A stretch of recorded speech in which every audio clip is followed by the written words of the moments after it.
couple of weeks ago, The Nation published an expose by the investigative reporter Isabel Macdonald.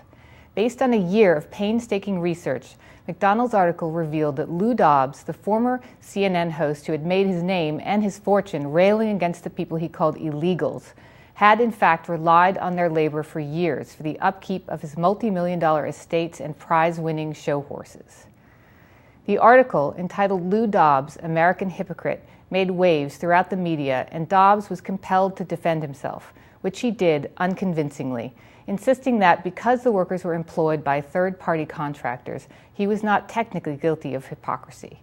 It didn't help that he had dismissed such excuses by employers as ridiculous when he still enjoyed his perch at CNN.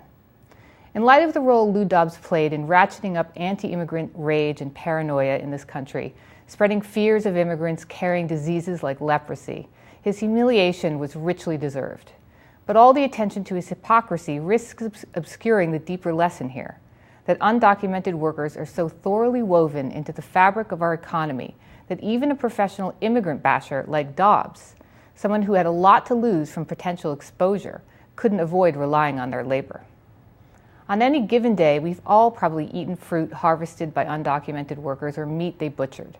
These workers also make possible the lifestyles enjoyed by wealthy Americans like Dobbs, with their estates and grounds and stables. How these millions of workers could be extracted from their jobs and deported without causing massive disruption, not only to their lives but to the entire economy, defies the imagination. Yet this is what Dobbs calls for with his campaign for ever tougher enforcement. Now Dobbs has complained that the nation didn't mention any of his constructive efforts to find a solution to our immigration crisis. And it's true that recently he has softened his line somewhat.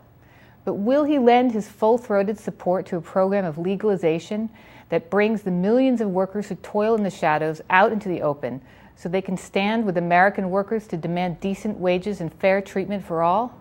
We're waiting. This is Betsy Reed for Grit TV.